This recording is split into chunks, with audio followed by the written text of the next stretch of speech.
ବାବା କହୁଛନ୍ତି ବହୁତ ଶୀଘ୍ର ମୁଁ ତୁମକୁ ଦର୍ଶନ ଦେବାକୁ ଆସୁଛି। ମଣିଷ ରୂପରେ ଦର୍ଶନ ଦେବାକୁ ଆସୁଛି। ଆଉ ତୁମ ଦୁଆରରେ କେହି ଜଣେ ଆସିବ, ଭୋକିଲା ଆସିବ, ତାକୁ ଖାଇବାକୁ ନିହାତି ଖୁଆଇବ। ବର୍ତ୍ତମାନ ମୁଁ ତୁମକୁ ଭଲ ଲୋକମାନଙ୍କ ସହିତ ଦେଖା କରେଇବି। ତୁମକୁ ଶାନ୍ତି ଆଉ ଖୁସି ଦୁଇଟି ଯାକ ମିଳିବ।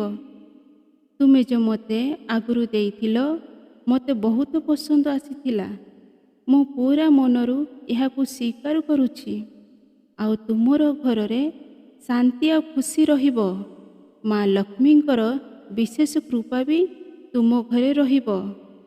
ବହୁତ ଶୀଘ୍ର ତୁମକୁ ଏକ ସାଇ ସଚ୍ଚରିତ ପୁସ୍ତକ ପ୍ରାପ୍ତ ହେବ।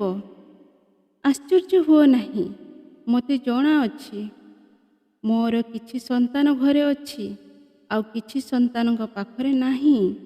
କିନ୍ତୁ ମୋର କିଛି ସନ୍ତାନଙ୍କୁ ଏକ ସାଇ ସଚ୍ଚରିତ ପୁସ୍ତିକା କିଛି ମାସ ମଧ୍ୟରେ ପ୍ରାପ୍ତ ହେବାକୁ ଯାଉଛି।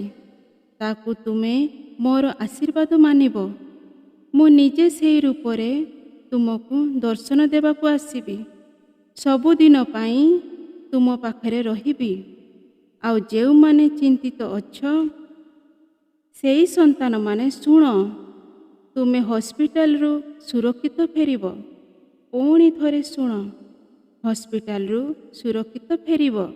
ଆଉ ମୋର କିଛି ଖାସ୍ ସନ୍ତାନମାନଙ୍କୁ ସନ୍ଦେଶ ଅଛି।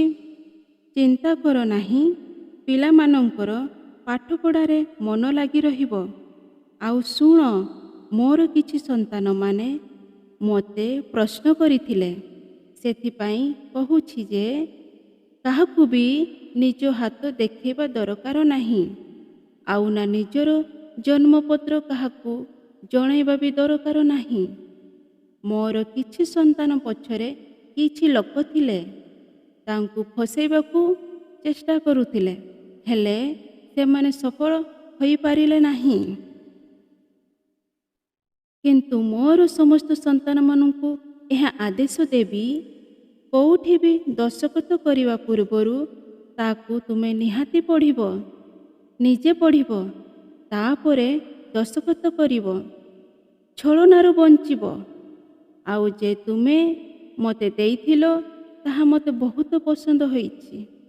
ମୋତେ ଆହୁରି ଦରକାର। ତୁମେ ଜାଣିଛ ନା କ'ଣ କଥା କହୁଛି? ହଉ ଠିକ୍ ଅଛି, ଖୁସି ରୁହ, ସବୁବେଳେ ହସୁଥାଅ। ଓମ୍ ସାଇ, ଓମ୍ ସାଇ, ଓମ୍ ସାଇରାମ।